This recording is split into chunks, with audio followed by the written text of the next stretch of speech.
I want to start today by putting you in a very specific time and place. It's a scenario I think every single person listening has lived through, probably in the last, 48 hours. Oh, absolutely. It's the universal modern experience. It really is. So picture this. It's 8:30 p.m. on a Tuesday. You've finished work. You've managed to get dinner on the table. You've eaten. You've even wiped down the counters. The dishwasher is humming. Exactly. Yeah. You are finally done with all the have-to-dos for the day. You walk over to the sofa and you sit down. Now, theoretically, you have a plan. Right. You know there's that biography on the coffee table you've been meaning to read for months. Or maybe there's that guitar in the corner you swore you'd practice. Ideally, this is me time. Mm-hmm. This is the time you finally reclaim for yourself. Yeah. You actually want to do those things. Intellectually, you know they'll make you feel good. But that isn't what happens, is it? Rarely. Almost never. No. Instead, almost without a conscious thought, it's like a reflex or a muscle memory. Your hand goes into your pocket, you pull out your phone, and you tell yourself, I'm just checking one notification, just to make sure nothing blew up at work, just for a minute. But then you blink, and it's 9:15 p.m. Wow. You are 45 minutes deep into a loop of short, shallow videos. And the weird thing is, you aren't even really laughing. You aren't learning anything. You're just watching. And if we really zoom in on the physiology of that moment, it's so distinct. It's not a happy feeling, is it? Your body feels heavy, like gravity's been dialed up a notch. Yeah. Your eyes get that glazed, kind of dry feeling. And there's this low-level hum of guilt in the back of your mind because, I'm wasting my life. Yeah. But there's also this strange physical inability to put the device down. That's the feeling. It's paralysis. You feel lazy. You feel like you're rotting. You think, why do I have no willpower? Why am I like this? It feels like a fundamental failure of your character. Like you've just lost the ability to focus on anything deeper than a 15-second clip. That internal monologue, I am lazy, I am broken, that's exactly what we need to tackle today. Because what if I told you that moment, that specific, quietly frustrating 8.3 cm slump is not a failure of will. Yeah. It isn't a lack of intelligence. And surprisingly, it's not even really an addiction to trash content. That is a pretty bold claim, though. I mean, it feels terrible. It feels like addiction. It feels like failure if it, walks like a duck and quacks like a duck. It feels that way because we are using the wrong framework to judge it. We've pulled together a fascinating stack of research for this deep dive. Everything from behavioral economics to neurobiology that all centers on what we're calling the economics of energy and the architecture of rest. Okay. And the core argument here is going to completely flip how you see that Tuesday night. Yeah. This behavior is actually a biological safety valve. Your nervous system is choosing this for a very, very specific reason. Okay. So our mission today is to unpack that reason, because I think most of us look at that behavior, the doom scrolling, the zoning out, and we interpret it as a kind of decline. We look at ourselves and we look at society and we say, look at us, we've lost our values, we're just distracted zombies. That's the external interpretation. And it makes sense from the outside.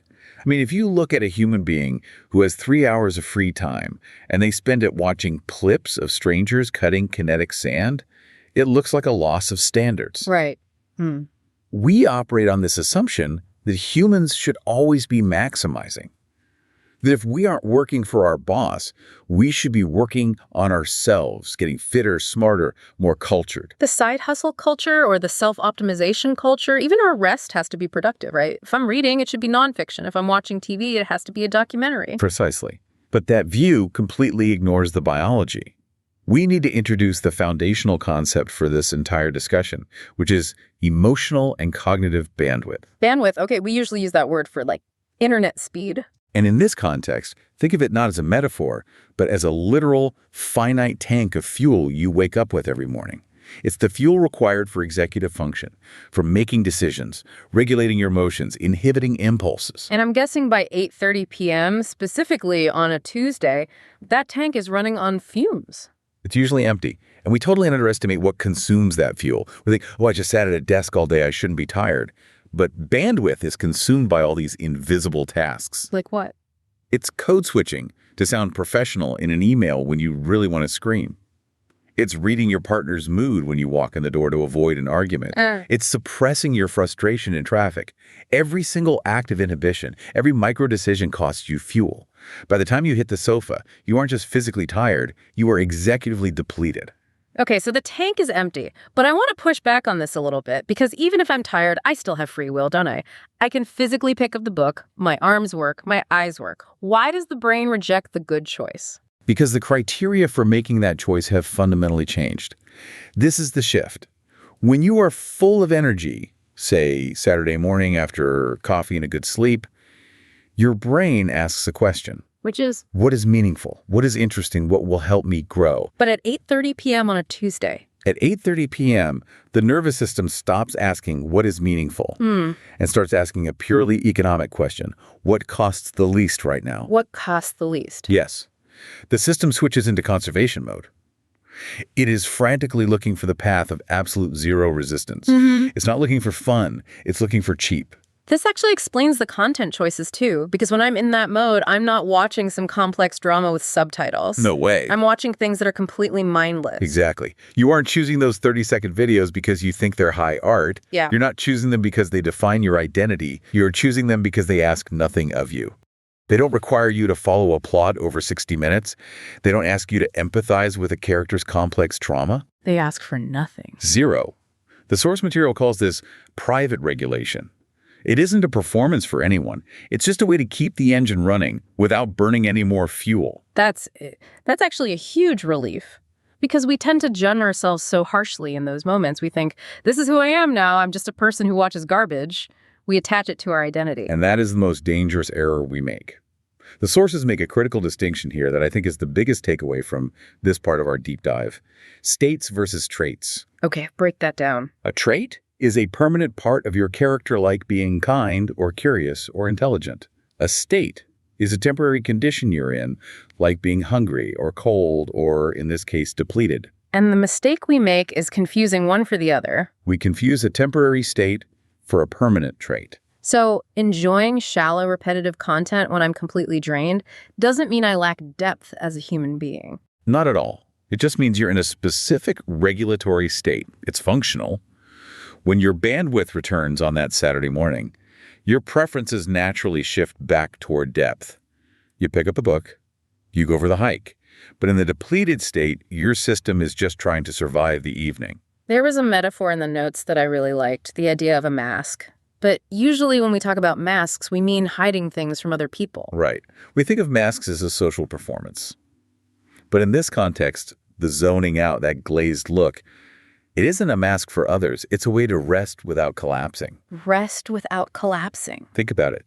If you just sat there on the sofa and did absolutely nothing, just stared at the wall, the full weight of the day, all the stress you've been repressing, it might just come crashing down on you. It would be overwhelming. You'd probably start crying or panicking about tomorrow's to-do list. Exactly. It would be too much. Yeah. The scrolling acts as a sort of scaffolding. It holds you up just enough so you don't completely fall apart, but it doesn't ask you to climb any higher. It's a holding pattern. I get that. It makes sense, physiologically. But I'm going to play the skeptic here again. Yeah. I can just hear listeners screaming at their speakers right now. They're saying, okay, I get it. I'm tired. I need to rest. But why can't I rest in a way that's actually good for me? Why don't I just meditate or do some gentle stretching or listen to calm music? That is the million-dollar question. If the goal is rest, why do we systematically reject the things that actually provide rest? Because honestly, looking at my phone for an hour doesn't usually make me feel rested, it just makes me feel numb. So why does my brain choose the numb option over the restorative option? It comes down to a concept called initiation cost. Yeah. Or you can just call it friction. Think about meditation. To us, intellectually, it sounds relaxing, but to a depleted nervous system, meditation is a demand. A demand. It's literally sitting still. How is that demanding? Well, think about the steps involved. You have to make the executive decision to do it. You have to put your phone away. You have to find a quiet spot. You have to sit in a specific posture. You have to close your eyes. And then, and this is the big one, you have to monitor yourself. Am I breathing right? Am I clearing my mind? Am I doing it properly? Ah, I see. There's a standard of performance attached to it. Precisely. Even relaxing activities often have a hidden performance metric. Huh. A depleted brain views that requirement as a threat to its limited resources. It rejects the better option because the upfront cost, the tax just to start the activity, is too high. But there's a trap here, isn't there?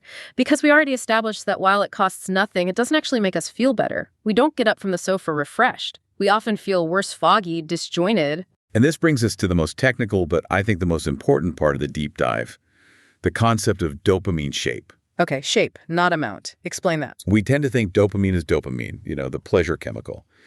But the source distinguishes between high spike and low spike activities. What's the difference in terms of how it feels? The anchor scenario, the short videos, the doom scrolling, the breaking news, those are all high spike.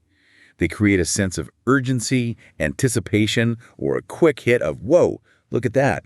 It spikes the system up. Which explains why 45 minutes feels like 5 minutes. You're in a loop of spikes. Yes, but think about what that does to a tired engine. You are revving the engine while the car is in neutral.